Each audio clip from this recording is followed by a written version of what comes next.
আমি চাই আপনি কিছু লিখবার জন্য প্রস্তুত হন। আমি যদি এখানে একটু মনিটর পেতাম তাহলে আমার খুব সুবিধা হতো।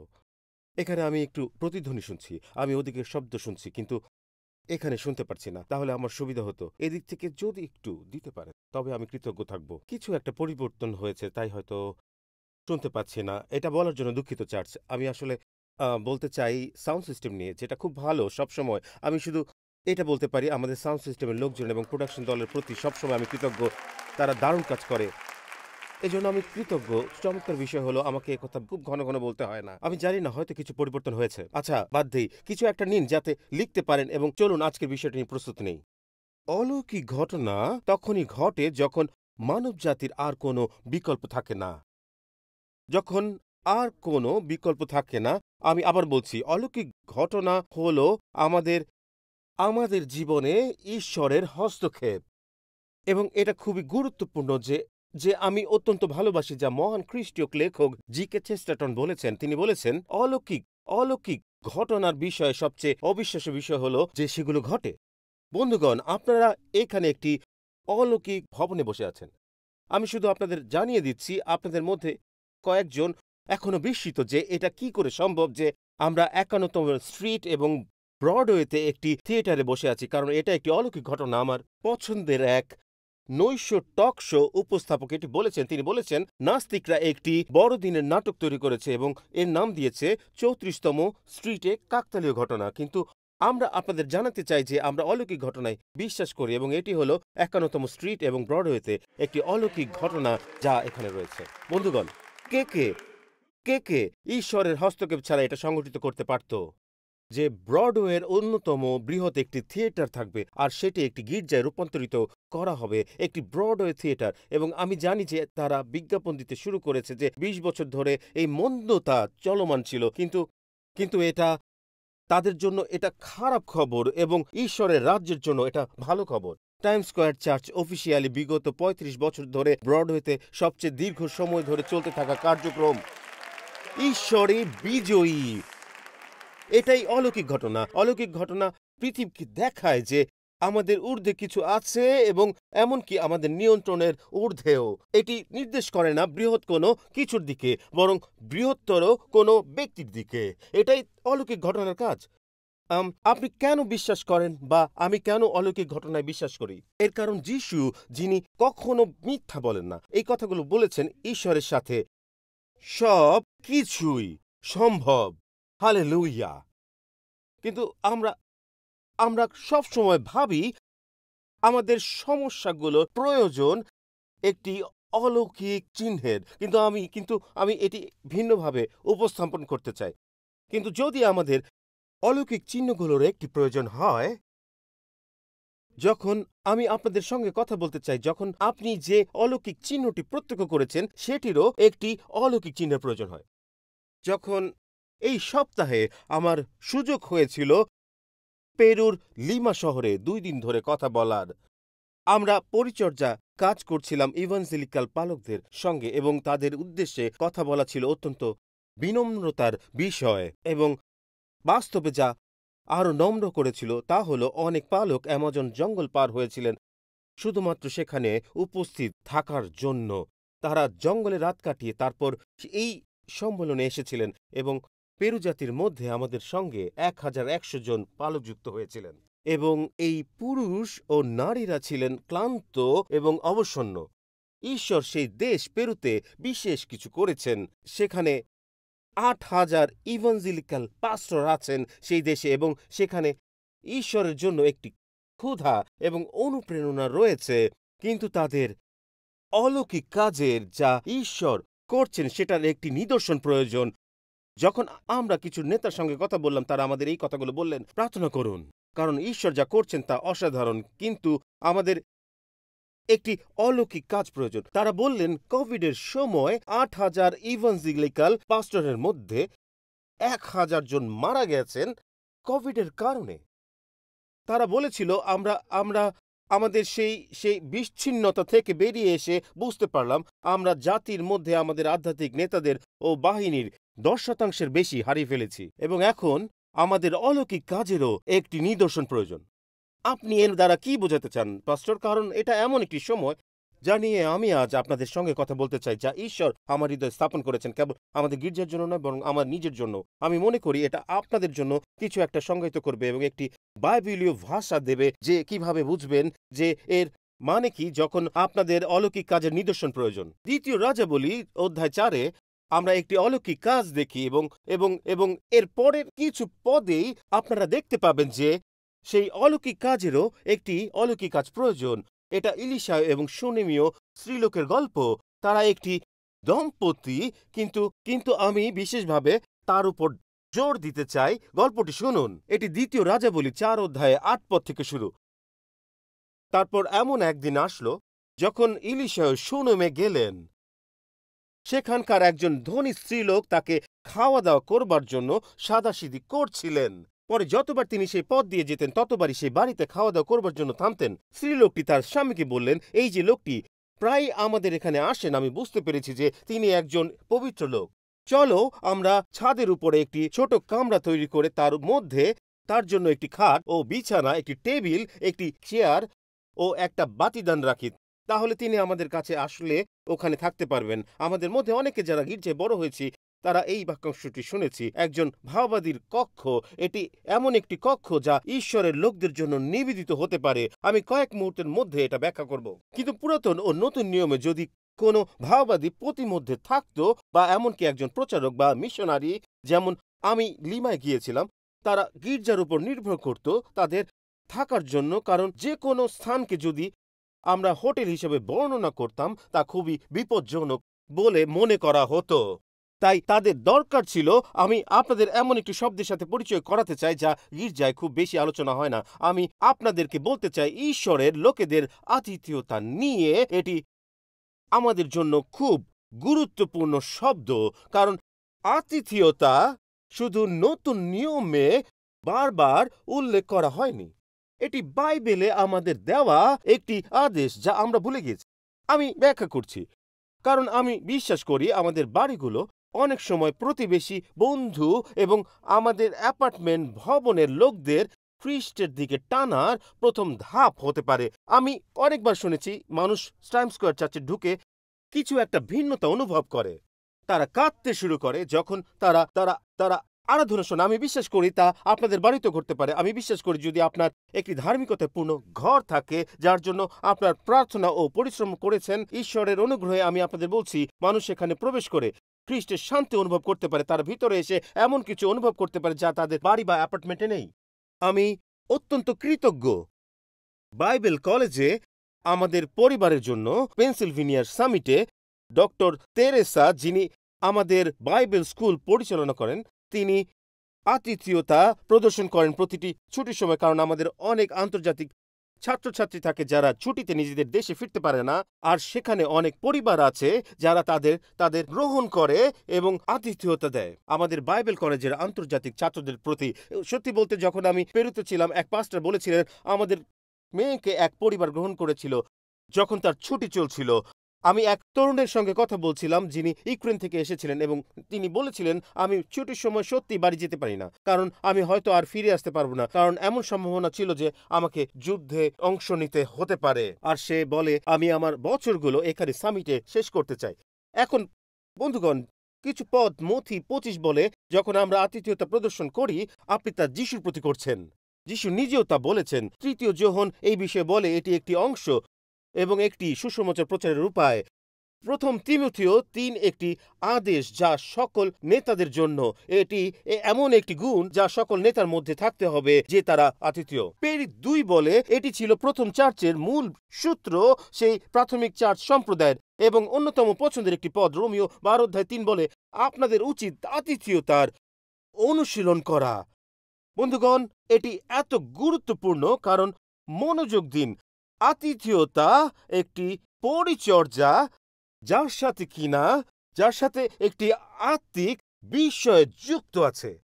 আমি আবার বলছি, আতিথেয়তা একটি বিরল পরিচর্যা যার সাথে আত্মিক বিষয় যুক্ত থাকে। আপনাদের মধ্যে কেউ কেউ ভাবছেন নিউ ইয়র্ক সিটিতে আতিথেয়তা। আপনি কি আমার অ্যাপয়েন্টমেন্ট দেখেছেন? ঠিক আছে, শুধু কয়েক মুহূর্তের জন্য ধৈর্য ধরুন আমার সাথে, কারণ এই আতিথেয়তার পরিচর্যার কিছু বিশেষ আছে।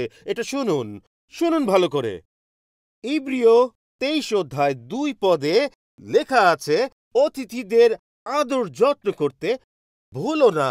কেউ কেউ না জেনেই এইভাবে স্বর্গদূতদের আদর যত্ন করেছেন। বন্ধুরা, আপনারা কি বুঝতে পারছেন? এখানে ঈশ্বরের পক্ষ থেকে একটি বিশেষ চমক আছে যে আপনার ধারণাও নেই।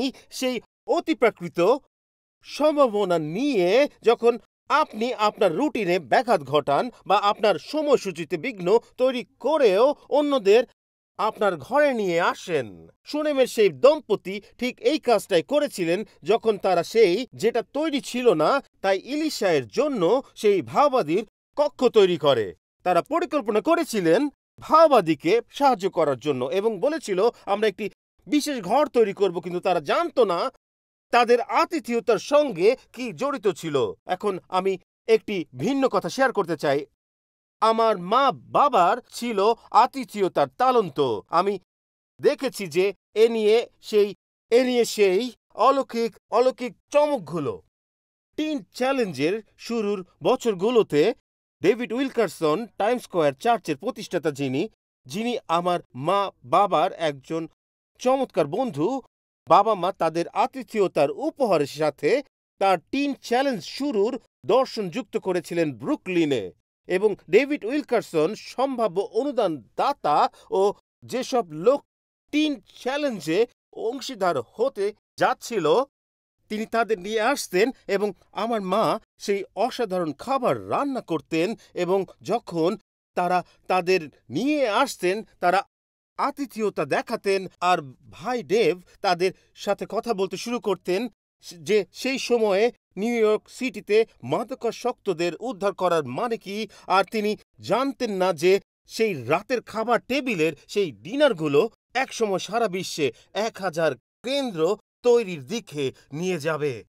আর পরবর্তীতে আমি আপনাদের এই অসাধারণ গল্পটি বলতে চাই। আতিথেয়তা দেখানোর কথা বললে চার্চের ঠিক পরেই আমার কাছে এখানে একজন বয়স্ক মহিলা, বয়স নিয়ে বলা ঠিক না, কিন্তু এখানে একজন বৃদ্ধা ছিলেন। তিনিও তার স্বামী বহু বছর আগে পাস্টর ছিলেন এবং অনেক বছর আগে তারা বললেন আমরা ডেভিড উইলকারসনকে আতিথেয়তা দিতাম।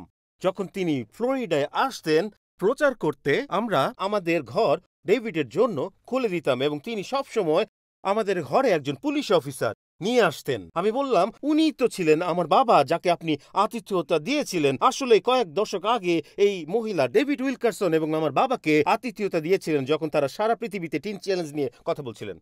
কিন্তু পরে সেই আতিথেয়তা চলতে থাকে। আমার মা বাবা তাদের ঘরে অন্যান্য খ্রিস্টীয় নেতাদের আমন্ত্রণ জানাতেন, তাদের খাওয়াতেন, এমনকি যাদের পরিবার ছিল না এমন মানুষরা মাসের পর মাস আমাদের সঙ্গে থাকতো। আমার মা বাবা জানতেন না যে সেই নেতারা ও সেই মানুষগুলো যারা তাদের টেবিল ঘিরে বসেছিলেন তাদের কোনো ধারণাও ছিল না, আশ্চর্য চমক, যে সেটা তাদের ছেলেকে কিভাবে প্রভাবিত করেছিল, যে কিনা তাদের কথা শুনছিল, যা ঘটছিল তার সাক্ষ্যগুলো শুনছিল। এখন আমি আপনাদের এর একটি বাইবেলীয় দৃষ্টিকোণ ব্যাখ্যা করতে চাই। আমি আপনাদের আরেকজন তরুণের কথা বলতে চাই যিনিও কিনা আতিথেয়তার ফল।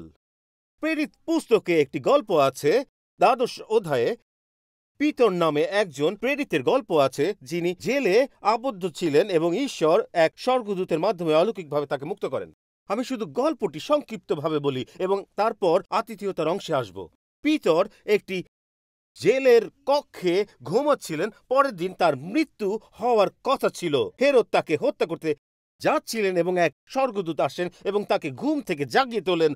আপনাদের মধ্যে কতজন আমার মতো, যদি আপনি জানতে পারেন যে পরের দিন আপনার মৃত্যু হবে, তবে আমাকে আর ঘুম থেকে জাগাতে হবে না? সেক্ষেত্রে আমি সারা রাত জেগে থাকতাম। কিন্তু এটা কেবল দেখা যায় যে যখন খ্রিস্টের শান্তি আপনার মধ্যে থাকে এবং খ্রিস্ট আপনার মধ্যে থাকেন তখন আপনি আর ভয় পাবেন না আগামীকাল কি হবে। এবং হঠাৎ করে গভীর রাতে একজন স্বর্গদূত এলেন এবং বাইবেল তাকে বলে তাকে জাগাতে গিয়ে তার পাশে আঘাত করলেন। পিতরের শেকল অলৌকিকভাবে খুলে গেল, দরজাগুলো নিজে থেকে খুলে গেল এবং প্রহরীরা অন্ধ হয়ে গেল। পিতর প্রহরীদের পাশ দিয়ে গিয়ে দরজা দিয়ে রাস্তায় বেরিয়ে গেলেন এবং এখন তিনি কারাগারের বাইরে এবং স্বর্গদূত অদৃশ্য হয়ে গেলেন। হঠাৎ করে পিতর ভাবলেন, আমাকে এমন একটি ঘরে যেতে হবে যেখানে কেউ একজন এক অর্থে একটি সংযোগ দল, একটি প্রার্থনার সংযোগ দল আয়োজন করছে একটি ঘরে। আর এর অর্থ নিয়ে বলতে গেলে আপনি অনলাইনে থাকেন বা অন্য দেশ থেকে একটি সংযোগ দলের আয়োজক হন, বা এখানে নিউ ইয়র্ক সিটিতে এটাই হলো এক ধরনের আতিথেয়তা। যখন আপনি এটা করতে শুরু করেন, আসুন আপনাদের দেখাই যে তখন কি ঘটে। আপনারা কি এর জন্য প্রস্তুত? প্রেরিত 12:11। তখন পিতর যেন চেতনা ফিরে পেলেন আর বললেন, এখন আমি সত্যি বুঝতে পারলাম যে প্রভু তার দূতকে পাঠিয়ে হেরোদের হাত থেকে এবং জিহুদীরা যা করবার জন্য ষড়যন্ত্র করছিল তা থেকে আমাকে রক্ষা করলেন। এই কথা বুঝতে পেরে তিনি যোহনের মা মরিয়মের বাড়িতে গেলেন, এবং যোহনকে মার্ক বলেও ডাকা হতো। সেই বাড়িতে অনেকে একসঙ্গে মিলিত হয়ে প্রার্থনা করছিল। তিনি তার অ্যাপার্টমেন্টে একটি প্রার্থনা সভার আয়োজন করছিলেন। এবং এটা ভাবুন, যখন তারা প্রার্থনা করছিলেন, কারণ আমাদের আগে বলা হয়েছিল তারা পিতরের মুক্তির জন্য প্রার্থনা করছিলেন। যখন তারা প্রার্থনা করছিলেন, বাইবেল বলে পিতর বাইরের দরজায় ঘা দিলে পর রোদা নামে একজন চাকরানী মেয়ে দরজা খুলতে আসলো। পিতরের গলার স্বর চিনতে পেরে সে আনন্দিত হলো যে দরজা না খুলেই দৌড়ে ভিতরের ঘরে গিয়ে সংবাদ দিল পিতর দরজার কাছে দাঁড়িয়ে আছেন। তাদের সেই প্রার্থনা সভার উত্তর দরজার বাইরে দাঁড়িয়ে আছে। তখন শিষ্যরা বলল, তোমার মাথা খারাপ হয়েছে। কিন্তু সে বারবার জোর দিয়ে বলাতে তারা বলল, তবে পিতরের রক্ষাকারী দূত। বন্ধুরা ভাবুন তো, আপনি একটি প্রার্থনা সভায় আছেন, প্রার্থনা করছেন যেন পিতর জেল থেকে মুক্তি পায়। করোনার শব্দ শোনা গেল এবং তারা বলছে, না না না না, আমরা এখনো প্রার্থনা করছি যেন ঈশ্বর তাকে বের করে আনেন। তিনি বের হয়েছেন, প্রার্থনা সভা কাজ করেছে। এবং এখন দেখুন কি বলা আছে, এদিকে পিতর দরজায় ঘা দিতেই থাকলেন। তখন শিষ্যেরা দরজা খুলে পিতরকে দেখলেন। তারা ভাবেনি তাদের প্রার্থনার উত্তর পাবেন, অবাক হয়ে গেলেন। প্রার্থনায় কাজ হয়েছে।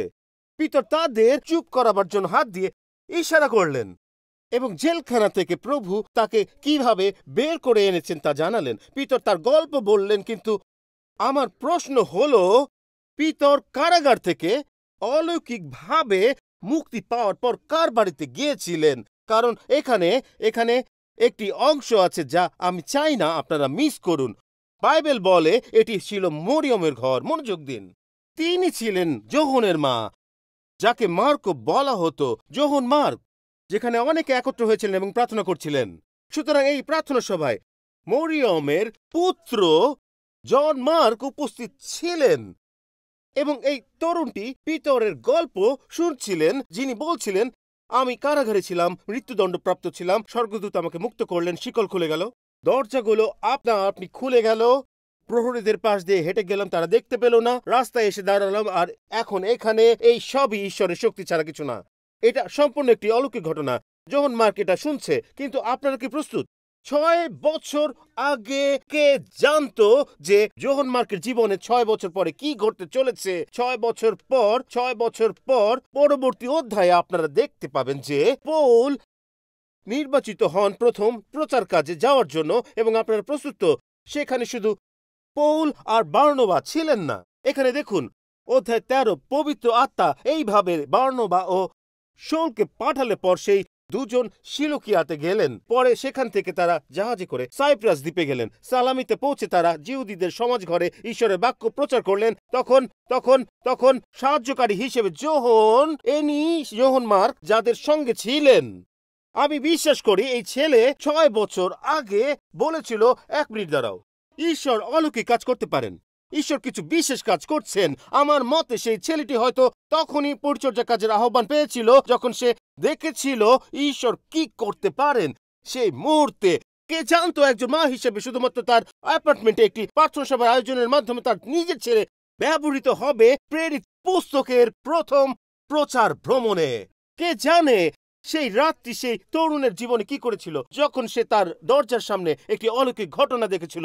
আর যখন সে দেখলো প্রার্থনা সভা আয়োজনের মাধ্যমে একটি অলৌকিক ঘটনা ঘটলো, সেই অলৌকিক কাজ মণ্ডলী সংযুক্তি হলো আতিথেয়তার সাথে এবং সুনেমের সেই দম্পতির উদারতার সঙ্গে, যারা তাদের জীবনকে অস্বস্তিতে ফেলতেও রাজি হয়েছিল। তাদের দৈনন্দিন কাজ বাদ দিয়ে বলেছিল, আমরা নবী ইলিশাকে খাবার দেব, আমরা তাকে এখানে থাকতে দেব। তারা জানতো না যে উদারতা এবং আতিথেয়তা তাদের একটি অলৌকিক ঘটনার পাত্র করে তুলবে।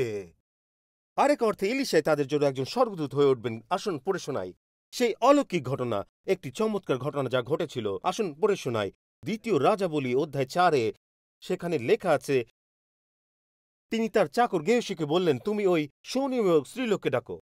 সে তাকে ডাকলে পর তিনি এসে গেহসীর সামনে দাঁড়ালেন। ইলিশাই তার চাকরকে বললেন, ওকে বলো যে তিনি আমাদের জন্য এত কষ্ট করেছেন, এখন আমরা তার জন্য কি করতে পারি? তোমার আতিথেয়তা গ্রহণ করা হয়েছে, আমরা কি তার জন্য রাজা বা সেনাপতির কাছে কোনো অনুরোধ করব? তোমার কি সুরক্ষা প্রয়োজন? তোমার কি রাজকীয় কোনো অনুগ্রহ প্রয়োজন?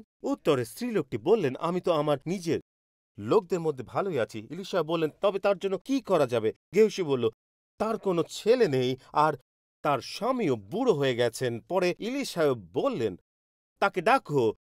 সে তাকে ডাকলে পর তিনি এসে দরজার কাছে দাঁড়ালেন। ইলিশা বললেন, আগামী বছরের এই সময়ে আপনার কোলে একটা ছেলে থাকবে।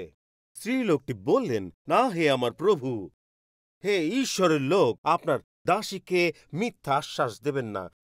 এবং ১৬ পদ এবং ১৭ পদের মাঝে ১ বছর অতিবাহিত হয়। আর দেখুন ১ বছর পরে এখানে কি লেখা আছে। পরে স্ত্রীলোকটি গর্ভবতী হলেন এবং ইলিশা যেমন বলেছিলেন ঠিক সেই মতোই পরের বছর একই সময় তিনি ছেলের মা হলেন। এটি একটি অলৌকিক ঘটনা। বন্ধুগণ, সে শুধু ইলিশাকে আতিথ্য দিচ্ছিল। কে জানে কি হতে পারে? কে জানে যোহন মার্কের ক্ষেত্রে কি ঘটতে পারে? কে জানে কি ঘটতে পারে যখন মরিয়ম প্রেরিত ১২-এ প্রার্থনা সভা আয়োজন করেন? তিনি দুটি অলৌকিক ঘটনা দেখতে পান। তারা প্রার্থনা করেছিল যাতে প্রিতর মুক্তি পায়, তিনি মুক্তি পান, আর তার ছেলে পায় পরিচর্যা কাজের জন্য আহ্বান। সে শেষ পর্যন্ত প্রথম প্রচার কাজে অংশ নেয়। তারা বলেছিল, চলো আমরা ইলিশার জন্য একটি ছোট ভাওবাদীর কক্ষ তৈরি করি, আর তার জন্য আশীর্বাদের কারণ হই। উদারতা এবং আতিথেয়তা তাদের করে তোলে একটি অলৌকিক ঘটনার প্রার্থী। এবং দেখুন আশ্চর্য ব্যাপারটি কি, যে নারী এবং তার বৃদ্ধ স্বামী, যারা তাদের জীবনকে অস্বস্তিতে ফেলেছিল এবং ইলিশাকে আশ্রয় দিয়েছিল, তারা একটি অলৌকিক সন্তান পেয়েছিল। কে ভেবেছিল যে ঈশ্বর এমন কিছু করবেন? এখন প্রস্তুত হন, আমি আপনাদের দেখাতে চাই। এটি লিখে রাখুন। অধিকাংশ খ্রিস্টিয়ান একটি অলৌকিক ঘটনা দেখতে চায়, কিন্তু তারা এমন পরিস্থিতিতে থাকতে চায় না যেখানে তাদের নিজেদের একটি অলৌকিক ঘটনার প্রয়োজন পড়ে। এমন কিছু লোক আছে যারা, ঈশ্বর আমি চাই তুমি কিছু করো, সমস্যা চাই না, যা অলৌকিক ঘটনার অনুষঙ্গ।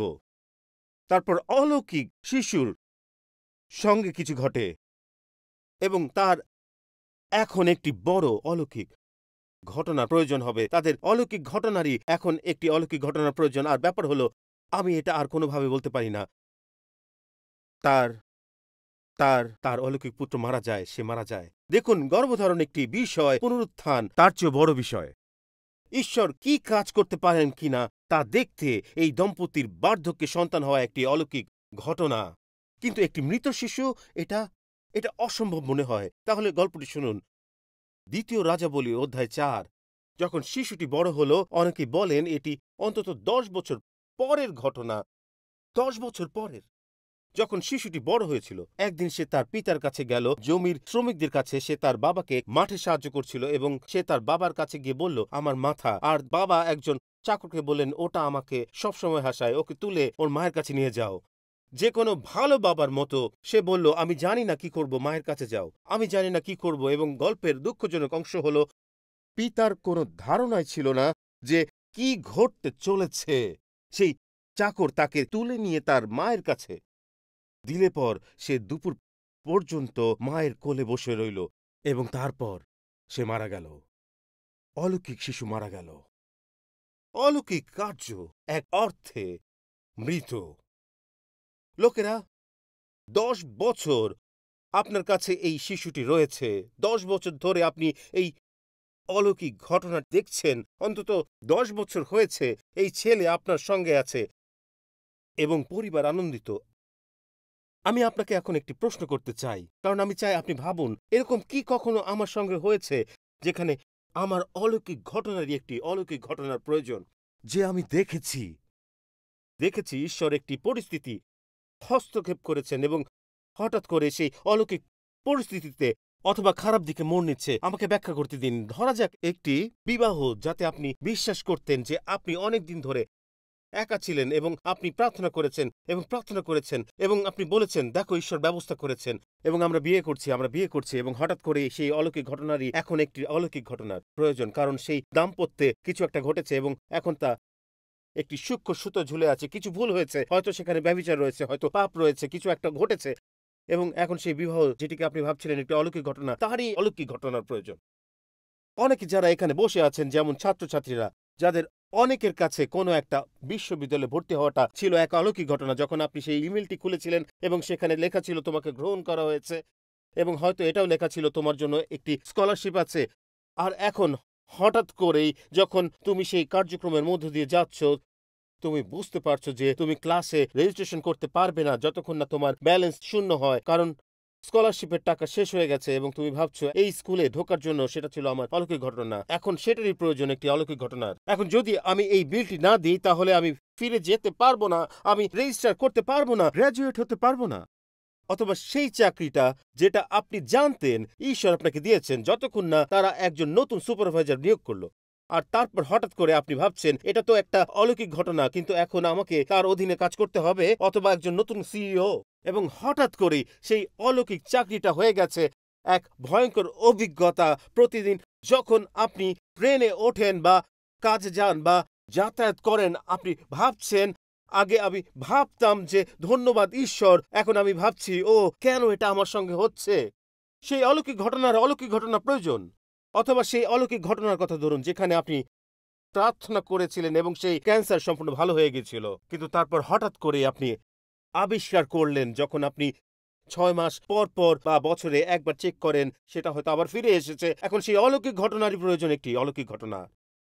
অথবা সেই দম্পতির কথা ধরুন, যাদের বলা হয়েছিল তারা সন্তান ধারণ করতে পারবে না এবং হঠাৎ করে এক অলৌকিক ঘটনা ঘটে গেল, কিন্তু সেটা 10 বছর না টিকে হয়তো মাত্র 10 সপ্তাহে টিকেছিল এবং প্রতিবার গর্ভধারণ হলে এক একটা গর্ভপাত ঘটতে থাকলো এবং হঠাৎ করে আপনি ভাবছেন আমার অলৌকিক কাজেরই এখন একটি অলৌকিক কাজের প্রয়োজন। অথবা পরিপূর্ণ সময় গর্ভধারণ করতে পারছি না, এবং যারা পৃথিবীর বিভিন্ন প্রান্ত থেকে দেখছেন বা হয়তো এখানে বসে আছেন, অথবা চার্চে বা পরিচর্যা গুলোরও, যেখানে আপনারা প্রার্থনা করেছিলেন ঈশ্বর আমাকে একটা সুযোগ দিন, ঈশ্বর কিছু একটা ব্যবস্থা করেছিলেন, আপনাকে আমন্ত্রণ জানানো হয়েছিল কাজ করার জন্য, অথবা হয়তো পরিচর্যা কাজের একজন পাস্টর বা নেতা হিসাবে কাজ করার জন্য, আর হঠাৎ করেই খারাপ কিছু হয়ে গেল, বোর্ড আপনার বিরুদ্ধে চলে গেল, এবং যখন আপনি প্রচার করতে যাচ্ছেন এবং গির্জায় প্রার্থনা সভা শুরু করছেন, তখন কোনো এক ক্ষমতাবান পরিবার আপনার বিরোধিতা করছে, আর তাদের মনে হচ্ছে যে তারা কর্তৃত্ব হারাচ্ছেন, কারণ তারা গির্জার বড় দশমাংশ দাতা। আমি জানি না আমি কার সঙ্গে কথা বলছি, কিন্তু আমি কোনো এক নেতার সঙ্গে কথা বলছি, এবং আপনি ভাবছেন আমি ভেবেছিলাম এটা ঈশ্বরের পরিকল্পনা ছিল, আর হঠাৎ করে এই পরিবার বা বোর্ডের সদস্য আমার বিরুদ্ধে অবস্থান নিচ্ছে, আর সেটাকে আমি ভেবেছিলাম এক অলৌকিক ঘটনা, আর তারই প্রয়োজন একটি অলৌকিক ঘটনার। আপনার পরিত্রাণের অভিজ্ঞতার কথা ধরা যাক। আজকের এই স্থানে নতুন জন্ম গ্রহণ করাটা কত বড় এক অলৌকিক ঘটনা, এবং হঠাৎ করে অতীতের কণ্ঠগুলো আপনার মনে প্রবেশ করছে এবং বলছে, তুমি কি এটা শেষ করে ফেলেছ? যথেষ্ট হয়েছে, এটা সত্য নয়। তুমি তো গির্জা যেতে পারো না যখনই দরজা খোলা থাকে, তুমি আমাদের আর ভালোবাসো না, তুমি এই গির্জাকেই আমাদের চেয়ে বেশি ভালোবাসো, আর হঠাৎ করে এখন এই অলৌকিক ঘটনার প্রয়োজন, আরেকটি অলৌকিক ঘটনার। যখন আমি আপনাদের জন্য প্রার্থনা করছিলাম এবং এমনকি গত রাতেও এটা আমাকে খুব গভীরভাবে স্পর্শ করেছিল। বন্ধুগণ, ইসরায়েল জাতির অস্তিত্ব একটি অলৌকিক ব্যাপার। এটা একটা অলৌকিক বিষয় তাদের। এটা কোনো, শুনুন, এই তারিখটি গুরুত্বপূর্ণ। 14 মে 1948 সালে জাতিসংঘের এক প্রস্তাবনার মাধ্যমে তারা একটি জাতি হয়ে উঠল। 14 মে 1948। আপনি কেন এই তারিখটি বলছেন পাস্টর টিম? কারণ অলৌকিক ঘটনার আরেকটি অলৌকিক ঘটনা প্রয়োজন। আপনারা কি বুঝতে পারছেন? 15 মেতে অলৌকিক ঘটনা ঘটার 24 ঘন্টারও কম সময়ের মধ্যে 5টি জাতি নতুন জাতিটিকে ধ্বংস করার জন্য আক্রমণ করল 24 ঘন্টার মধ্যেই। এবং হঠাৎ করেই সেই অলৌকিক ঘটনাটির আরেকটি অলৌকিক ঘটনার প্রয়োজন হলো। বন্ধুগণ, এই জাতিটি গত 75 বছর পুরনো 9টি যুদ্ধ দেখেছে। 1967 সালের 6 দিনের যুদ্ধ, 1973 সালের ইয়ম কিপুর যুদ্ধ, এবং এখন ইসরায়েল যা মোকাবেলা করছে, প্রতিবারই মানুষ আসার চেষ্টা করেছে এবং এই অলৌকিক জাতিটিকে কেড়ে নেওয়ার চেষ্টা করেছে, যার কখনোই অস্তিত্ব থাকার কথা ছিল না। ঈশ্বর তাদের সেখানে স্থাপন করেছেন ভবিষ্যৎবাণী অনুযায়ী এবং শাস্ত্র অনুযায়ী। এবং বন্ধুগণ, আমি চাই আপনারা আমার দিকে তাকান। আমি জানি এই বিষয়গুলো নিয়ে কথা বলা জনপ্রিয় নয়, কিন্তু আমি অবশ্যই শাস্ত্রে যা আছে তা বলবো। আর আমি শুধু আপনাদের জানিয়ে রাখছি, তাই আমি আর ভয় পাচ্ছি না বা উদ্বিগ্ন নই। কে কি বলছে তা নিয়ে আমি আর বড় করি না। বাইবেলের দৃষ্টিভঙ্গি আমাকে এমন জায়গায় নিয়ে এসেছে যেখানে আমি আর আর পরোয়া করি না। আমি সত্যি করি না। যদি এখানে বলে যে যে তাহলে সেটাই গুরুত্বপূর্ণ। এবং ইসরায়েল হলো সেই অলৌকিক কাজ যা ঈশ্বর করেছেন। এবং আমি জানি ইসরায়েল আজ দেখছে। আপনাদের বুঝতে হবে আপনাদের অলৌকিক ঘটনার একটি অলৌকিক কাজের প্রয়োজন, এবং এই জাতির মধ্যে এক অলৌকিক কাজের প্রয়োজন। সিএস লুইস এটা এইভাবে বলেছিলেন, বেদনা ভেঙে দেয় সেই ভ্রান্ত ধারণা যে সবকিছু ঠিক আছে। এক মুহূর্তেই হঠাৎ করে সবকিছু ভেঙে পড়ে, আপনার পায়ের নিচের মাটি সরে যায়। এই নারী, এই সুনেমীয় নারী সিদ্ধান্ত নেয় ইলিশাকে খুঁজে বের করার, এবং হঠাৎ করে সেই শিশুটিকে নিয়ে ভাওবাদীর কক্ষে শোয়ায় এবং সুনেম থেকে কর্মীল পর্বতের ২০ মাইল পথ অতিক্রম করে। এবং আমি চাই আপনারা তার প্রথম কথাটি শুনুন। এই নারীর আরেকটি আশ্চর্য কাজের প্রয়োজন। তার সন্তান মৃত, সেই ছেলে মৃত, তার কোলে মারা গিয়েছে। আমি যখন গল্পটা পড়ছিলাম ভাবছিলাম ভাওবাদীকে দেখে তার প্রথম কথা কি হবে। আপনি এটা আমাদের সঙ্গে কেন করলেন? আপনি আমাদের একটি সন্তান দিলেন এবং কেন তাকে মরতে দিলেন? কেন আপনি আমাদের একটি আশ্চর্য কাজ দিলেন, আমাদের ঘরে আনন্দ আনলেন, আর আমাদের এই মহামূল্যবান ছোট্ট ছেলেটিকে উপভোগ করতে দিলেন, আর হঠাৎ করে শোক এসে ভর করেছে আমাদের ঘরে? আর আমি আপনাদের জন্য পড়তে চাই, এই নারী যখন দেখলেন তার ছেলে মারা গিয়েছে, ভাওবাদীর বিছানা রাখলেন এবং দৌড়ে ২০ মাইল পথ গেলেন। আমি চাই আপনারা শুনুন সেই সুনিময় নারীর প্রথম শব্দ যা তার মুখ থেকে উচ্চারিত হলো, আর সেটা হলো, বন্ধুরা, ২৫ পদ। এইভাবে তিনি বের হয়ে পড়লেন এবং কর্মীল পাহাড়ে ঈশ্বরের লোকের কাছে গিয়ে উপস্থিত হলেন। স্ত্রী লোকটি দূরে থাকতেই ঈশ্বরের লোক তাকে দেখে তার চাকর গেহসীকে বললেন, বন্ধুরা এখানটা দেখুন, ওই দেখো সেই সুনিমীয় স্ত্রীলোকটি। এরপরে বলা আছে, তুমি দৌড়ে তার কাছে গিয়ে তাকে জিজ্ঞেস করো যে তিনি এবং তার স্বামী ভালো আছে কিনা, তার ছেলেটি ভালো আছে কিনা। আর বন্ধুরা দেখুন, স্ত্রীলোকটি বললেন, আমার সাথে বলুন, সবাই ভালো আছে। কি কি এটা কোথা থেকে পেল? এটা কিভাবে সম্ভব? সব ঠিক আছে? এই কথাগুলো কোথা থেকে এলো? মানুষ আপনাকে বলছে অন্ত্যেষ্টিক্রিয়ার প্রস্তুতি নিতে, কারণ সেই শিশুটি মৃত, আর সে বলছে সব ঠিক আছে। আমি আপনাদের বলতে চাই, এটা আমার কাছে অবিশ্বাস্য। রিকার্ডো আর আমি এটা নিয়ে কথা বলছিলাম। আমরা একটা গান গাই যেটা আমি খুব পছন্দ করি, তবে গানের একটি অংশ বাদে। আপনারা সেটা গেয়েছিলেন, কারণ এখানে এই গল্পের আরো কিছু বাকি আছে। আর এই গানটি বলে, যদি আমি না মরে থাকি তবে তুমি শেষ করনি। ঠিক আছে, এই গল্পে সে মৃত, কিন্তু ঈশ্বরের কাজ শেষ হয়নি। যার মানে আপনি যদি জীবিত থাকেন, ঈশ্বরের কাজ শেষ হয়নি। বুঝতে পারছেন? আর আপনি যদি মৃত হন, তবু ঈশ্বরের কাজ শেষ হয়নি। তাই আমি রিকার্ডোকে বলেছিলাম, তুমি চাইলে এই গান গাইতে পারো, আমি গানটি পছন্দ করি, কিন্তু যখন এই অংশ পৌঁছাবে তখন তুমি আমার দিকে তাকাও। কারণ আমি বললাম, সত্যি না, এটা সত্যি না। এই সুনিমীয় নারী কিভাবে, শুনুন, কিভাবে এই নারী বলে সব ঠিক আছে? তার উত্তর হলো একটি স্তব গান। এটি ভালো আমার আত্মার জন্য। হরেশিও স্প্যাফোর্ড ছিলেন একজন শিকাগোর আইনজীবী 1860-এর দশকে, এবং তিনি মহান আমেরিকান সুসমাচার প্রচারক ডিএল মুডির দ্বারা গভীরভাবে প্রভাবিত ছিলেন। তিনি মুডি পরিবারের একজন বন্ধু ছিলেন। এভাবে যেতে যেতে তিনি অনেক কষ্ট এবং আশীর্বাদের জীবন অতিবাহিত করেছিলেন। তারা আশীর্বাদের অংশ ছিলেন, এবং অ্যানা, তার স্ত্রী এবং তার 4 কন্যা একটি জাহাজে ইংল্যান্ডে অবকাশ যাপনে যাচ্ছিলেন। জাহাজে করে, কোনো প্লেনে নয়, একটি প্রমোত্তরিত করে ইংল্যান্ডে যাওয়ার জন্য। 1873 সালের 21শে নভেম্বর তারা এখানকার পূর্ব উপকূল থেকে যাত্রা করেন ফরাসি মহাসাগরীয় জাহাজ নাম ভি ডু আভরাতে। এটি আমেরিকা থেকে আটলান্টিক মহাসাগর পাড়ি দিয়ে ইউরোপ যাচ্ছিল। এই জাহাজে করে ৩১৩ জন যাত্রী নিয়ে, এবং সে যাত্রীদের মধ্যে ছিলেন অ্যানা স্প্যাফোর্ড এবং তাদের ৪ কন্যা। এবং স্প্যাফোর্ড হরিশীয় পরিবার সহ যাওয়ার পরিকল্পনা করেছিলেন, কিন্তু একটি অপ্রত্যাশিত ব্যবসায়িক সমস্যা সমাধানের জন্য শিকাগোতে থেকে যান। তিনি তার স্ত্রীকে বলেছিলেন যে তিনি কয়েকদিনের জন্য ইউরোপে তাদের সঙ্গে যোগ দেবেন। তাই তিনি শিকাগোতে তার কাজ শেষ করলেন, পূর্ব উপকূলে গেলেন, একটি মহাসাগরীয় জাহাজ ধরলেন এবং ইংল্যান্ডে তাদের সঙ্গে দেখা করতে রওনা দিলেন। যাত্রার ৪র্থ দিনে, ভালো করে শুনুন টাইম স্কয়ার যারা দেশ জুড়ে এবং বিশ্বজুড়ে দেখছে, আটলান্টিক পার হওয়ার ৪র্থ দিনে এই ভিডু আভরা জাহাজটি একটি শক্তিশালী লোহার কাঠামোর স্কটিশ জাহাজের সঙ্গে ধাক্কা খায়। লকার্ন। হঠাৎ জাহাজের সব যাত্রী চরম বিপদের মধ্যে পড়ে গেলেন এবং জাহাজটি ডুবতে লাগলো।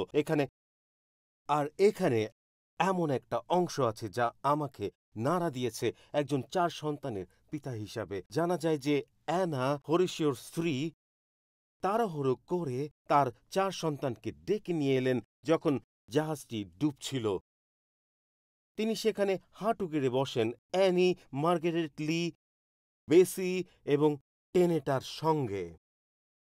তারা প্রার্থনা করলেন যেন ঈশ্বর তাদের রক্ষা করেন, যদি সেটাই তার ইচ্ছা হয়, এবং তারপর বলা আছে অথবা তাদের সেই কষ্ট সহ্য করতে প্রস্তুত করেন যা তাদের সামনে অপেক্ষা করছে।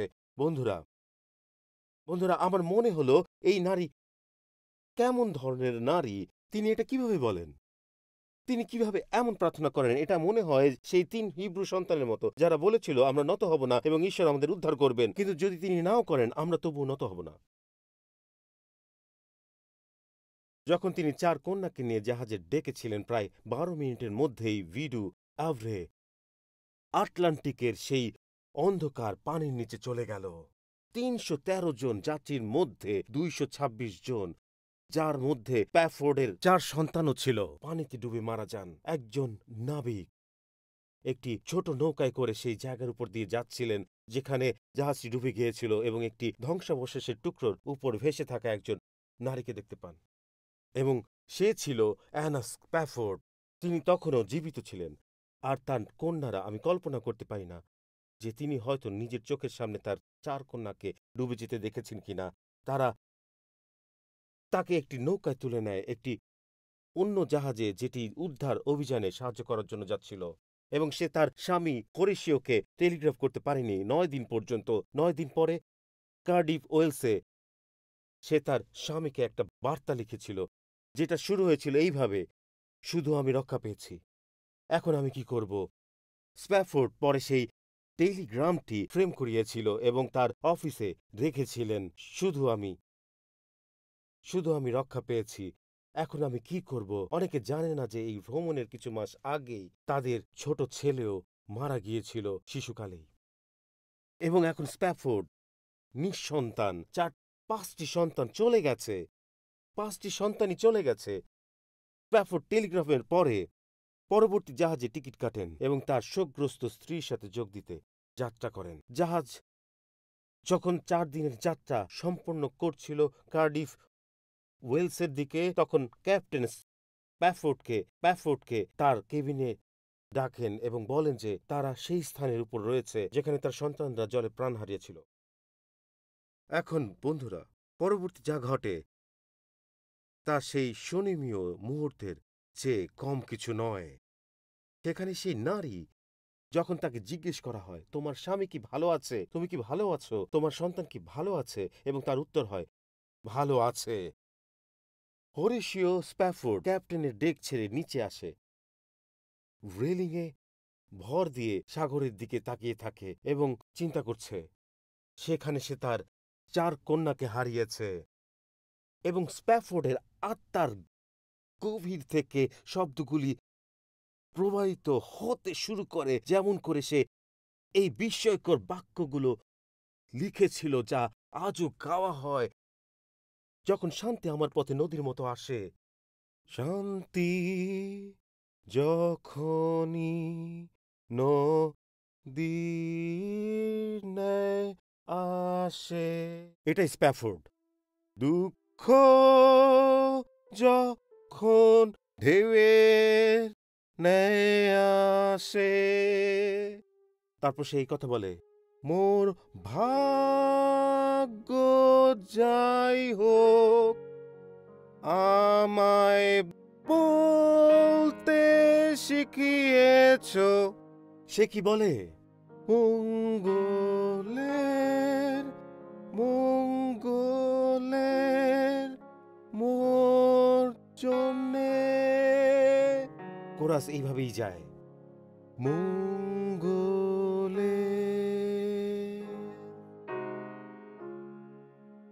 মোর জন্যে।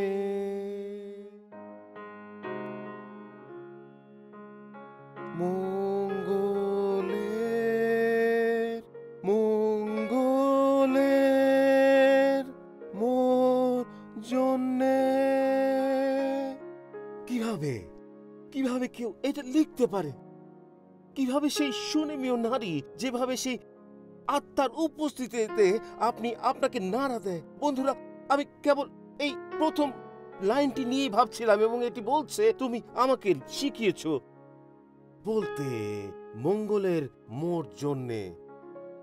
কিভাবে হাজার বছরের ব্যবধান আলাদা করেছে এক সুনিমীয় নারী এবং হরেশীয় স্ট্যাফোর্ডকে। আর যে কোনোভাবে ঈশ্বর সেই হাজার বছরের ব্যবধানে সেতু বন্ধন করেছেন একটি সুনিমীয় গ্রাম থেকে ও আটলান্টিক মহাসাগরের মাঝখানে থাকা একজন মানুষের মাঝে, এবং বলেন, আমি চাই তুমি স্বর্গের ভাষা বোঝো, এমনকি তোমার সবচেয়ে অন্ধকার মুহূর্তেও আমি চাই তুমি বলতে পারো সব ঠিক আছে। শুধু ঈশ্বরই এটা করতে পারেন। বন্ধুরা, তিনি আমাদের যা শেখাচ্ছেন তা হলো, যখন আমার সন্তান মারা গেছে, যখন যখন খারাপ খবর এসেছে, যখন সমস্ত সম্পদ শেষ হয়ে গেছে, যখন বৈবাহিক সম্পর্ক ভেঙে পড়ার পথে, আমি চাই তুমি আমাকে জিজ্ঞেস করো, পাস্টর টিম তুমি কেমন আছো, এবং আমি তোমাকে প্রতিশ্রুতি দিচ্ছি আমি সুনিমীয় ডায়েরি থেকে একটি পাতা নেব। সুতরাং যখন তুমি আমাকে জিজ্ঞেস করবে তুমি কেমন আছো পাস্টর টিম, সবকিছুর মাঝেও তুমি এই তিনটি শব্দ শুনবে আমার মুখ থেকে, সব ঠিক আছে। সন্তান এখনো জীবিত হয়নি, আমি জানি না সেটা কোথা থেকে এলো, আমি জানি না কিভাবে স্প্যাফোর্ড তা বলল, আমি জানি না কিভাবে একটা সুনিমীয় নারী তা বলল, গভীর কিছু একটা, এটা ছিল তার পক্ষ থেকে বিশ্বাসের এক ঘোষণা। সে কিছু দেখেছিল, আমি জানি না সেটা কি ছিল, কিন্তু কোনোভাবে আমি চাই আমার জীবনে সব ঠিক আছে বলা ব্যক্তি হতে। আমি হতে চাই সেই ধরনের ব্যক্তি যে যখন আপনি এসে জিজ্ঞেস করেন কেমন আছেন, ও তুমি জানো না কি হচ্ছে, আমি পারছি না, সব ঠিক আছে, সব কিছু আমার মঙ্গলের জন্য। বাইরে ঝড় চলছে কিন্তু ভিতরে ঠিক আছে, ভালো আছে। আমি যখন ডেট্রয়েটে ছিলাম, সেখানে আমরা ছিলাম প্রায় 30 বছর এবং আমরা জানতাম কেবল বড় 3টি কোম্পানিকে, জিএম, ফোর্ড এবং ক্রাইসলার, এবং এমন একটি গাড়ি ছিল যার ছোট্ট লোগোটি। আমি কখনো বুঝিনি, আমি বুঝিনি কেন তারা এটা করত। তখন আমি জানতাম না সেটা ছিল শেভি। তারা পিছনে একটি হরিণের ছবি ব্যবহার করত এবং আমি ভাবতাম শেভি হরিণটা কি, এই হরিণটা পিছনে কি করছে, এবং এটি ছিল একটি ইম্পালা, সেটা হরিণ ছিল না। আমি শিখেছিলাম এটি একটি আফ্রিকান হরিণ জাতীয় প্রাণী যা মাত্র 3 ফুট উঁচু, এবং তারা বলেছিল এই ছোট্ট প্রাণীটি অত্যন্ত আশ্চর্যজনক। তারা বলেছিল এর আকার অনুযায়ী এটি 10 ফুট উঁচু এবং 30 ফুট চওড়া লাফ দিতে পারে। এই জন্যই আপনারা দেখবেন এটি শেভি ইম্পালার পিছনে থাকে, এটা দেখায় যেন এটি চলার পথে লাফিয়ে যাচ্ছে। আমি এটি ডেট্রয়েট চিড়িয়াখানায় দেখেছিলাম, এবং যেটা আমাকে বিস্মিত করেছিল তা হলো এগুলো ছোট, এদের অদ্ভুত দেখতে শিং রয়েছে, কিন্তু যে দেয়াল তাদের ঘিরে রেখেছিল তা ছিল 4 ফুট উঁচু। আমি সত্যি বলছি, আমি হেঁটে গেলাম, আমি বললাম তোমাদের কি হয়েছে, আমি বললাম, তোমরা কি বোঝো না যে তোমরা এটা লাফিয়ে পার হতে পারো? তোমরা 10 ফুট এবং 30 ফুট দূরে লাফতে পারো। এবং আমার মনে হলো যেন এটা মাদাগাস্কার সিনেমার মতো। দৌড়াও, মুক্ত হও, চলো মুক্ত হও, এখান থেকে বের হও। এবং কেউই শুনলো না। এবং এটাই আশ্চর্যজনক, আমি এটাই শিখেছি। তারা 1 ফুট উঁচু দেয়াল বানিয়েছিল তাদের উপরে। এবং অবিশ্বাস্য বিষয় হলো, যদি তারা না দেখে যে তারা কোথায় লাফ দিচ্ছে, তবে তারা যাবে না। সেই নারী ছিল একটি ইম্পালা। সে কিছু দেখেছিল, যেখানে কিছু ছিল যা সেই নারী ধরে ফেলেছিল। আমি বলছি, লোকেরা, সে লাফ দিয়েছিল এবং বলেছিল, শোনো, আমি জানি এই দেয়ালের অন্য পাশে কি আছে। আমার অলৌকিক ঘটনার জন্য আরেকটি অলৌকিক ঘটনা দরকার। তার সেই সাহস ছিল। আর জানেন কি, এই অধ্যায়ে সে আর কি বলেছিল? 2 রাজাবলী 4:23 সে বলেনি সবকিছু ঠিক আছে। সে এই কথা বলেছে, আপনারা আপনাদের বাইবেলে পড়তে পারেন, বলা হয়েছে এটা ঠিক হয়ে যাবে। কি কিভাবে এই সব কথাবার্তা সেই সময় যখন সেই ছেলেটি মৃত, তখন সে এটা বলেছিল? সে এটা আগে বলেনি, কারণ সে জানতো, বন্ধুরা, এটা কোনো অন্ত্যেষ্টিক্রিয়ার ভাষা নয়, এটা একটি অলৌকিক ঘটনার ভাষা। এটা সেটাই। এই কারণেই আর এ কারণেই বিশ্বাস করি তারা সেই নারীর ব্যাপারে লিখেছিল, তারা সেই লাফের ব্যাপারে লিখেছিল, তারা সেই দেয়াল টপকে যাওয়ার কথা লিখেছিল, যা অসম্ভব ছিল। যে মৃতদের দেয়াল টপকে গিয়েছিল, যে শোকের দেয়াল টপকে গিয়েছিল, তারা তার ব্যাপারে ইব্রিয় পুস্তকে 11 অধ্যায় লিখেছিল। সে ছিল বিশ্বাসের অধ্যায়ে। সেখানে একটা ছোট্ট পদ আছে যা অনেকে মিস করে, এবং তাতে লেখা আছে, স্ত্রীলোকেরা তাদের মৃত লোকদের আবার জীবিত অবস্থায় ফিরে পেয়েছিলেন। সে পুনরুত্থান দেখেছিলেন, সে ঈশ্বরকে দেখেছিলেন, সে অলৌকিক ঘটনাগুলো দেখেছিলেন, এবং সে বলতে পেরেছিল, তুমি এই দেয়ালের পাশে থাকতে পারো এবং বলতে পারো, আমি পারবো না, আমাদের আরো সম্পদ দরকার, আমাদের এটা দরকার। এবং সেই নারী বলেছিল, তুমি এখানে থাকতে পারো এবং যত খুশি কাটতে পারো, আমি পুনরুত্থান দেখতে পাচ্ছি, আমি ঈশ্বরকে দেখতে পাচ্ছি, আমি অলৌকিক ঘটনা দেখতে পাচ্ছি। আমার অলৌকিক ঘটনার জন্য আরেকটি অলৌকিক ঘটনা আসতে যাচ্ছে। হালেলুয়া। ঠিক আছে, এবার উপসংহার। আমি চাই আপনারা এটা লিখে রাখুন। এখনো কজন বাইবেল বহন করেন? আপনারা হাত তুলবেন। কজন এখনো? ঠিক আছে, খুব বেশি না। কজন তাদের ফোন ব্যবহার করেন? হাত তুলুন। ও আমার ঈশ্বর! ঠিক আছে, আপনাদের নোটে এটা লিখে রাখুন, কিন্তু সকল বয়স্কদের জন্য। আমার মতো আমি 3 সপ্তাহের মধ্যে অফিসিয়ালি বৃদ্ধ হতে যাচ্ছি। আমি এটা লিখে রেখেছি আমার বাইবেলে, যে বাইবেলটি আমি এখানে গির্জায় এবং বাড়িতে ব্যবহার করি। ডেভিড উইলকারসনের বলা প্রতিটি কথা, আর তা হলো, ঈশ্বর সব সময় প্রার্থনাকারী পুরুষের জন্য একটি পথ তৈরি করেন। শুনুন, এবং যদি আপনি নারী হন, তবে আপনার জন্য এটি লিখে রাখুন। এটি লিখে রাখুন আপনি। শুনুন, আমি কেন এটা গুরুত্বপূর্ণ বলছি তা বলি। অলৌকিক ঘটনা ঘটে যখন মানুষ প্রার্থনা করে। আপনি লাভ দিতে পারেন, আপনি বলতে পারেন, সব ঠিক আছে। যদি আপনি প্রার্থনা করতে জানেন, আপনি এটা বলতে পারেন। অলৌকিক ঘটনা ঘটে যখন মানবতার সমস্ত বিকল্প ফুরিয়ে যায়। আর সেটা হলো, আমরা এখানেই শেষ করব। আমার সাথে দাঁড়ান এবং চলুন আমরা একসাথে পড়ি 2 রাজাবলী অধ্যায় 4। 2 রাজাবলী অধ্যায় 4 গল্পের বাকি অংশ। এখানে লেখা আছে, যখন ইলিশায় ঘরে এলেন, তিনি 20 মাইল পথ ফিরে এসেছিলেন। ইলিশায় ঘরে গিয়ে দেখলেন তার বিছানার উপর মরা ছেলেটি শোয়ানো রয়েছে। তখন তিনি একা সেই ঘরে ঢোকেন, আর এখানেই প্রার্থনার ব্যাপারটি রয়েছে। দরজা বন্ধ করে দিলেন এবং এখানে লেখা আছে, বন্ধুরা, এবং সদাপ্রভুর কাছে প্রার্থনা করলেন। যখন আপনি প্রার্থনা করেন, তখন আপনি সেই লাভ দিতে পারেন। এটা সেই ইম্পালা যে কেবল দাঁড়িয়ে থাকে এবং বলে, আমি জানি না অন্য পাশে কি আছে। যখন আপনি একজন প্রার্থনা যোদ্ধা, আপনি প্রতিদিন ঈশ্বরকে খোঁজেন। আপনি সকালে উঠে বলেন, ঈশ্বর, আমি তোমার উপর বিশ্বাস রাখছি। জানেন তখন কি হয়? প্রার্থনা আপনাকে লাভ দিতে সমর্থ করে, এমনকি যখন সবাই দাঁড়িয়ে থাকে। এজন্যই যখন আপনি প্রার্থনা করা শুরু করেন, আপনি বুঝতে পারেন ঈশ্বর যে কোনো কিছু করতে পারেন, ঈশ্বর যে কোনো ভাবে উপস্থিত হতে পারেন। আর তখন যা ঘটে শুনুন। তারপর তিনি বিছানার উপরে উঠে ছেলেটির মুখের উপর মুখ, চোখের উপর চোখ এবং হাতের উপর হাত রাখেন। তিনি যখন ছেলেটির উপর নিজে লম্বা হয়ে শুলেন, তখন ছেলেটির গা গরম হয়ে উঠল। এবং আমার কাছে আশ্চর্যজনক বিষয় হলো, এটি এই গল্পের শেষ নয়। ইলিশার মধ্যে কিছু একটা এলো যা বলল, এটাই তো পুনরুত্থান নয়। আমি উষ্ণতা চাইনি, আমি এক অলৌকিক ঘটনা চেয়েছি। তারপর তিনি সরে এসে ঘরের মধ্যে প্রায়চারী করতে লাগলেন। তারপর আবার তিনি বিছানায় উঠে একবার ছেলেটির উপর লম্বা হয়েছিলেন। এবার ছেলেটি, আমি কেন জানি এই অংশটা খুবই পছন্দ করি, তিনি 7 বার হাঁচি দিলেন এবং তারপর চোখ খুললেন। বন্ধুরা, আমি এই জায়গাটা কেন পছন্দ করি জানেন? যখন সে প্রার্থনা করতে শুরু করলো তখন সে জীবনের কিছু চিহ্ন দেখতে পেল, কিন্তু এটা অলৌকিক ঘটনা ছিল না। উষ্ণতা ফিরে এসেছিল। আর আপনি কি লক্ষ্য করেছেন? কি করেছিল? হঠাৎ করে যখন উষ্ণতা ফিরে আসে, এটা পুনরুত্থান নয়, এটা শুধু উষ্ণতা, এটা পুনরুত্থান নয়। যাই ঘটেছিল না কেন, তারপর বাইবেল এই কথা বলে, তার মধ্যে এরকম জেদ কাজ করলো, সে যেন বলল, এর জন্য তো আমি প্রার্থনা করিনি।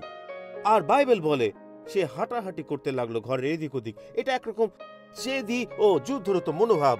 ঠিক আছে, আমরা এটা নিয়ে লড়াই করব, আমরা ঈশ্বরে বিশ্বাস করি। আপনারা জানেন আমি এটা কাকে করতে দেখি সব সময়? 6টার প্রার্থনার সময় যখন আমরা এখানে থাকবো, আর আপনারাও থাকবেন, আপনারা সবাই এখানে থাকবেন। এটা এটা এটা মঙ্গলবার হয়। এখানে যখন আমি পাস্টর প্যাট্রিককে দেখি, পাস্টর প্যাট্রিক এইভাবেই প্রার্থনা করেন, এটাই তার প্রার্থনা ধরন। তার মধ্যে ইলিশের আত্মা রয়েছে, তার মধ্যে ইলিশের সেই কিছু একটা পুনরুত্থিত হওয়া দরকারের আত্মা রয়েছে। এই ধরনের লোকদের আমি আমার দলে চাই। আমি চাই সেই এদিক ওদিক হাঁটাহাঁটি করা লোকদের। দেখুন, আপনাদের কেউ কেউ হয়তো জীবনের কিছু চিহ্ন দেখেছেন, কিন্তু সেটা পুনরুত্থান নয়। আমি উষ্ণতা চাই না, আমি পুনরুত্থান চাই। আমি উষ্ণতা চাই না, আমি আমি আমি উষ্ণতা চাই না, আমি সেই 7টা হাঁচি চাই। আমি সেটাই চাই। তো আপনাদের কেউ কেউ বলেন আমরা কিছু একটা দেখেছি, ওরা, আমি প্রার্থনা করিনি যে ওরা বড়দিনে বাড়ি আসবে, আমি প্রার্থনা করেছি ওরা যেন উদ্ধার পায়। এটাই তো আপনাদের কেউ কেউ করছেন। কেউ কেউ বলছেন না, আমাদের খুশি হওয়া উচিত, আমাদের খুশি হওয়া উচিত, ওরা বাড়ি আসছে, আমাদের খুশি হওয়া উচিত। আর আমি বলছি না না না, আমি শুধু চাই না ওরা বাড়ি আসুক, আমি চাই ওরা উদ্ধার পাক, পবিত্র আত্মায় পূর্ণ হোক এবং পরিবর্তিত হোক। আমি পুনরুত্থান চাই। আমি চাই ওরা সেই টেবিলে বসে 7 বার হাঁচি দিক, কারণ তখন ঈশ্বর তাদের পুনরুত্থিত করবেন। ঈশ্বর তাদের অন্তরের গভীরে কিছু একটা করবেন। এটাই হচ্ছে সেটা। উষ্ণতায় সন্তুষ্ট থাকবেন না, অলৌকিক ঘটনাতেই সন্তুষ্ট হন, বিশ্বাসে লাভ দিন। আর আমি বলতে চাই, আমি আমি আমি শেষ করব। আমরা গান করব, বেদির দিকে ডাকবো, আর আমরা গান করব আমার মঙ্গলের জন্য। যারা ব্যালকনিতে মূল ফ্লোরে অনলাইনে দেখছেন, আপনার অলৌকিক ঘটনার একটি অলৌকিক ঘটনা দরকার। এখন আপনি বুঝতে পারছেন, এতদিন কথা বলেছেন যা ভুল হচ্ছে তা নিয়ে, আর আপনারা হারিয়ে ফেলেছেন সেই সব। ঠিক আছে, আমি চাই আপনাদের কেউ কেউ এখানে যাত্রা শুরু করুক। আমি বিশ্বাস করছি উষ্ণতার জন্য না, বিশ্বাস করছি অলৌকিক ঘটনার জন্য। আপনাদের কেউ কেউ ওখানে বসে বলছেন, আরে আমি তো মাঝখানে বসে আছি, আমি কিভাবে নিচে নামবো? শুধু উঠুন, বলুন সব ঠিক আছে, সব ঠিক আছে, সব ঠিক আছে, সব ঠিক আছে। আমাকে নিচে যেতেই হবে, আমাকে নিচে যেতেই হবে, সকলকে পিছনে ফেলে। আর যদি তারা সরতে না চায়, তাহলে শুধু বলুন, আমি সুনেমে যাচ্ছি, আমি সুনেমে যাচ্ছি, আমি সুনেমে যাচ্ছি, আর সবই ঠিক আছে। এটাই সুনেম, এটাই সেই এদিক ওদিক হাঁটার জায়গা। আমরা বিশ্বাস করব যে ঈশ্বর কিছু করবেন, উষ্ণতা নয় বরং পুনরুত্থান। যে আমি পরোয়া করি না যদি এটা বিয়ে, পড়াশোনা, স্বাস্থ্য, সম্পদ, পথভ্রষ্ট সন্তান বা আপনার নিজের পরিত্রাণ যাই হোক না কেন, যেখানে সেই কণ্ঠস্বর আবার ফিরে আসছে, অলৌকিক ঘটনা আসতে চলেছে, আমি চাই আপনি আপনার সিট থেকে উঠে আসুন। কেউ কেউ বলছেন ব্যালকনি থেকে নামা তো অনেকটা পথ, এটা 20 মাইল না, তাই গান গাইতে গাইতে নিচে চলে আসুন, এখানে চলে আসুন। আমরা এখনই আপনার জন্য প্রার্থনা করতে যাচ্ছি। চলুন আপনারা আমার সঙ্গে এই গানটি গান, শুধু বলুন, শান্তি যখন নদী আসে। আসুন, সুনেমে আসুন, বিশ্বাস রাখুন।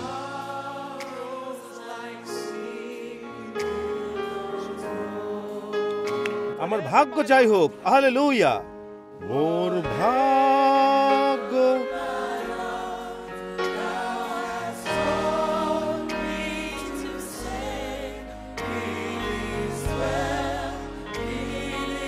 এখন কোরাস অংশ গান, এটাই হোক আপনার ভাষা। মঙ্গলের জন্য গাইতে থাকুন, মঙ্গলের জন্য গাইতে থাকুন। মঙ্গলে মোর জন্যে, মঙ্গলে এটা আমার প্রিয় পদগুলোর একটি। এটা ধীরে ধীরে আরো উত্তম হয়। দ্বিতীয় স্তবকটি গান। আসুন সবাই মিলে গাই। শয়তান আঘাত হানে যদিও বিপদ আসে। ও আমার পছন্দের অংশ। ধন্য এই ধন্য আশ্বাস আমাকে।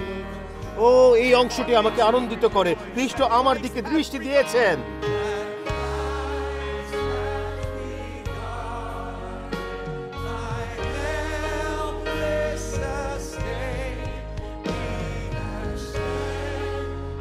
আমার এই তৃতীয় পদটি খুব পছন্দের। আসুন উচ্চ স্বরে গাই।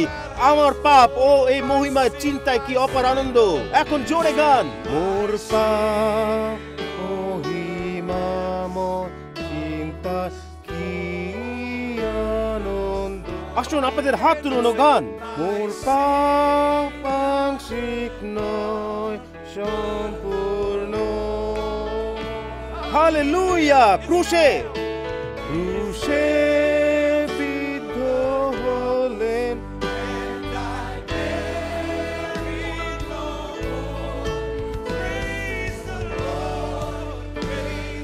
আমরা শেষ করিনি, আমাদের সঙ্গে গাইতে থাকুন। আসুন গাইতে থাকুন। চতুর্থ অন্তরা এই সময় সকলে গাই।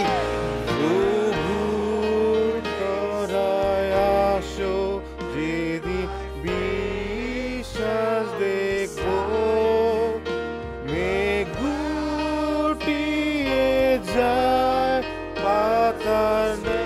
ও আমি এটা পছন্দ করি। আমার দিকে দেখুন, গাইতে থাকুন সবাই। ধ্বনিত হবে এবং প্রভু নেমে আসবেন।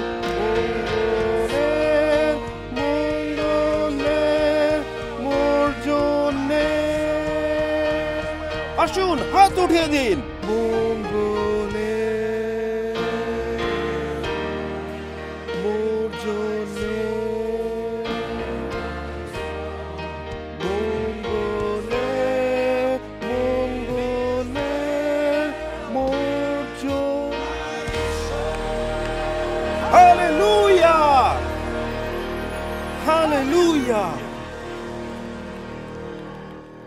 আসুন এখনই আমি চাই আপনি এই শব্দগুলো ঘোষণা করুন। আপনি বলুন, প্রভু সব ঠিক আছে। আসুন বলুন, সব ঠিক আছে। এগুলো কোনো জাদুর শব্দ নয় যেগুলো পরিস্থিতি দূর করে দেয়। এগুলো ঈশ্বর প্রেরিত শব্দ যেগুলো বলে ঈশ্বর আমার পক্ষে। আর যদি ঈশ্বর আমার পক্ষে থাকেন, কে আমার বিপক্ষে থাকতে পারে? আর তাই এই কারণে যখন এই সব কিছু আমাদের বিরুদ্ধে আসে, আপনার ভিতরে থাকতে হবে সব ঠিক আছে। আপনি চাইতে পারেন আমি আপনাদের বলছি, আমি বুঝতে পারছি। আমি চাই, আমি সেই আত্মাকে চাই। কতজন আমার সাথে আছেন? আমি চাই সেই শনিময় আত্মা আমার ভিতরে। আপনাকে শুধু যা করতে হবে তা হলো আমাকে জিজ্ঞাসা করুন। আপনি ঠিক ওখানে, হ্যাঁ স্যুট পরিহিত ওই ব্যক্তি, আমাকে জিজ্ঞেস করুন, পাস্টর টিমি আপনি কেমন আছেন? সব কিছু ঠিক আছে। আপনার নাম কি? গাব্রিয়েল। ও এটা সহজ, আপনি একজন স্বর্গদূত। এটা খুব সহজ, এর চেয়ে ভালো কিছু হতেই পারে না। ধন্যবাদ যিশু। আচ্ছা চলুন শুরু করি। গাব্রিয়েল, আমি শুধু জানতে চাই আপনি কেমন আছেন? হ্যাঁ ঠিক তাই গাব্রিয়েল, ঠিক তাই। এ কারণেই তিনি আমাদের ভিতরে কিছু একটা দিচ্ছেন। এটা কোনোভাবেই অস্বীকার নয়। সব ঠিক আছে মানে অস্বীকার নয়। এখানে বলা হচ্ছে যে আমি সেই 4 ফুট উঁচু প্রাচীর টপকে যেতে অস্বীকার করছি না। এটাই হলো এর অর্থ। এটা আমি বলছি না যে ও কিছু খারাপ ঘটেনি। না না না না না না, আমার মৃত সন্তান আছে, আর সামনে আছে 4 ফুট উঁচু প্রাচীর, আর সবাই বলছে অন্ত্যেষ্টিক্রিয়ায় প্রস্তুতি নাও। কিন্তু আমার ভিতরে কিছু বলছে লাভ দাও, কারণ ওদিকে পুনরুত্থান রয়েছে। ওপারে আছে এক অলৌকিক ঘটনা। আসুন হাতগুলো তুলে দিন। পিতা, যেসব হাত উপরে উঠেছে তাদের অলৌকিক ঘটনাকে দাও আরো একটি অলৌকিক ঘটনা। প্রভু যিশু, আমি এটাই বিশ্বাস করি। ঈশ্বর, আমি প্রার্থনা করছি তুমি তাদের ভিতরে দাও কিছুটা সাহস ও অবাধ্যতা, তাদের তাদের দাও এদিক ওদিক হাঁটার আত্মা। হে ঈশ্বর প্রভু, এমনকি যখন তারা ডি ট্রেনের জন্য অপেক্ষা করছে, তাদের প্ল্যাটফর্মে এদিক ওদিক হাঁটতে দাও। আর মানুষ ভাববে তারা অধৈর্য, কিন্তু তারা ওখানেই প্রার্থনা করছে। যখন তারা ডি ট্রেনের জন্য অপেক্ষা করছে, এফ ট্রেনের জন্য অপেক্ষা করছে, তারা হাঁটছে এদিক ওদিক, আর সবাই ভাবছে কেন তারা হাঁটছে এদিক ওদিক, কিন্তু আমাদের আত্মায় আমরা বলছি এটা সব ঠিক আছে, এর অংশ, এটা সব ঠিক আছে, যেটা ঈশ্বর আমাদের হৃদয়ে ভিতরে রেখেছেন, ঈশ্বর যেটা করছেন। তাই প্রভু, এই উত্তোলিত হাতগুলির সাথে একটি অলৌকিক ঘটনার জন্য একটি অলৌকিক ঘটনা দাও, একটি অলৌকিক ঘটনা দাও বিবাহের জন্য, স্বাস্থ্যের জন্য, অবদ্ধ সন্তানের জন্য একটি অলৌকিক ঘটনা দাও। কলেজ ছাত্রের জন্য এখানেই আছে, এখন একটি অলৌকিক ঘটনা দাও তাদের জন্য যারা এখন এক চাকরিতে আছে, যা এক সময় ছিল অলৌকিক কিন্তু এখন নিম্নমুখী। একটি অলৌকিক ঘটনা দাও অলৌকিক ঘটনার জন্য। হে প্রভু ঈশ্বর, আমাদের আবার ঈশ্বরের আগমন দরকার। পিতা যারা পূর্বে উদ্ধার প্রাপ্ত হয়েছে আর হঠাৎ অতীতের কণ্ঠস্বর ফিরে এসেছে আর বলছে এটা সত্য নয়, এটা সঠিক নয়, এটা এমন কিছু যা আসলে অস্তিত্বই রাখে না, আপনি কেন সময় নষ্ট করছেন? ঈশ্বর, এখনই এই উদ্ধার কর্মের অলৌকিক ঘটনার জন্য একটি অলৌকিক ঘটনা দাও। ঈশ্বর, সেই কণ্ঠ বাতিল করে দাও আর তাদের ভিতরে দাও পবিত্র আত্মার কণ্ঠস্বর যা বলে তুমি আমার সন্তান, তোমাকে দাম দিয়ে কেনা হয়েছে। হালেলুয়া। বন্ধুরা, এক মুহূর্তের জন্য আমার দিকে তাকান, আমরা এখানে শেষ করব। আপনি কি বুঝতে পারছেন আপনাদের মধ্যে কেউ কেউ আজ এখানে আছেন, আপনার এখানে উপস্থিত হওয়াই এক অলৌকিক ঘটনা। আর এটা কেমন? আপনি যে শুধুমাত্র জীবিত আছেন। কতজন জানেন আমি কি বলছি? জীবিত থাকায় অলৌকিক ঘটনা। এখন আপনি একজন প্রার্থী, ব্যালকনি, প্রধান ফ্লোর। শুনুন, আপনাদের বলতে চাই, যারা কসোভোতে আছেন, ইসরায়েলে যারা আছেন, নাইজেরিয়াতে যারা আছেন, ত্রিনিদাদ আর গায়ানাতে যারা, অস্ট্রেলিয়াতে যারা আছেন, শুনুন, আর যারা এখানেই আছেন, আপনার ভিতরে খ্রিস্টকে থাকতে হবে এটা করার জন্য। এটা এটা এটা এটা কোনো মানসিক খেলা নয়। আমি আমি আমি টনি রবিন্স নই যে বলবো ও সব ঠিক আছে আর সব ঠিক হয়ে যাবে। না না না না না, এটা এভাবে কাজ করে না। আপনি শুধু মুখ খুললেই হবে না, হবে না, কোনোভাবেই হবে না। না না না, যদি খ্রিস্ট আপনার ভিতরে না থাকেন তাহলে এর কোনো মানে নেই। খ্রিস্ট আপনার ভিতরে থাকলে আপনি পারবেন লাভ দিতে, পুনরুত্থানে বিশ্বাস রাখতে। কিন্তু প্রথম যেটা ঈশ্বরকে করতে হবে, আপনার অলৌকিক ঘটনারও একটি অলৌকিক ঘটনার দরকার। তাই যদি আপনি থাকেন, আপনি জীবিত, আপনার অলৌকিক ঘটনার অলৌকিকতা দরকার। সেটা কি? আর সেটা হলো পরিত্রাণের অলৌকিক ঘটনা। পরিত্রাণ, সেটাই এর প্রয়োজন। আপনার পরিত্রাণের এক অলৌকিক ঘটনার প্রয়োজন। আর যদি আপনি থাকেন, তাহলে যিশুকে আসতে দিন আপনার হৃদয় পরিবর্তন করতে। সেই অলৌকিক ঘটনার নাম নতুন জন্ম নেওয়া। আমি সব সময় বলি, এটা এবিসি এর মতোই সহজ। এ স্বীকার করা যে আমি একজন পাপী, আমার কোনো বিকল্প নেই। বিশ্বাস করা যে খ্রিস্ট তার পুত্রকে পাঠিয়েছেন। এটাই আমরা বড়দিনে উদযাপন করছি। ঈশ্বর তার পুত্রকে জন্ম নিতে পাঠিয়েছেন কারণ মানুষের সব বিকল্প শেষ হয়ে গিয়েছে। এবং তাকে প্রভু হিসেবে স্বীকার করে, এটা কি? এটা ধর্মকে সম্পর্কের দিকে নিয়ে আসে। ঈশ্বর 2000 বছর আগে তার পুত্রকে পাঠাননি আপনাকে গির্জায় নেওয়ার জন্য। তিনি তার পুত্রকে পাঠিয়েছিলেন যেন আপনাকে স্বর্গ নিতে পারে। এটাই তিনি করতে এসেছিলেন এবং এটা এখনই ঘটতে পারে। আপনার মাথা নিচু করতে হবে না, আপনার চোখ বন্ধ করতে হবে না। যারা অনলাইনে আছেন মনোযোগ দিন। আমি আপনাকে জিজ্ঞেস করতে চাই, যদি আপনি আজ এখানে থাকেন, বলেন পাস্টর টিম, আমার যিশুর সাথে একটি সম্পর্ক দরকার, আমার নতুন জন্মের দরকার, আমার জীবনে আজ পরিবর্তন দরকার। আপনি কি সেই নতুন জন্মের প্রার্থনাটি করবেন? আমি ঈশ্বরের সাথে এই যাত্রা শুরু করতে চাই, আমার জীবনে ঈশ্বর প্রয়োজন। যদি এটা আপনি হন এবং আপনি বলেন, যখন আপনি এই প্রার্থনাটি করবেন, আপনি কি আমার সেটার ভিতরে অন্তর্ভুক্ত করবেন কোনো দ্বিধা না করে? সবাই দেখছে, এরকম অবস্থায় যদি আপনি বলেন সেই প্রার্থনা আমাকে যুক্ত করুন, এখনই আপনার হাত উঁচু করুন, যতটা সম্ভব উঁচু করে ধরুন। দেখুন এইসব হাতগুলো ধরে রাখুন, ধরে রাখুন। হ্যাঁ হ্যাঁ হ্যাঁ, এইদিকে সবখানে, হ্যাঁ হ্যাঁ হ্যাঁ হ্যাঁ হ্যাঁ, ওদিকে পিছনের দিকে ধরে রাখুন। হ্যাঁ হ্যাঁ হ্যাঁ, আমি নিশ্চিত হতে চাই যে আমরা সবার হাত দেখতে পাই। হ্যাঁ, পিছনে আপনাকে দেখছি। অনলাইনে শুধু লিখুন, সিদ্ধান্ত নিয়েছি যাতে আমরা জানতে পারি আমরা কি এই প্রার্থনাটি একসাথে করতে পারি। উপস্থিত সবাই চলুন, আসুন সবাই প্রার্থনা করি। বলুন, প্রিয় প্রভু যীশু, আমি বিশ্বাস করি তুমি ঈশ্বরের পুত্র। আমি বিশ্বাস করি ক্রুশের উপরে তুমি আমার পাপ, আমার লজ্জা, আমার অপরাধ গ্রহণ করেছো এবং তুমি মরেছো। তুমি আমার জন্য নরকের মুখোমুখি হয়েছ, তাই আমাকে যেতে হবে না।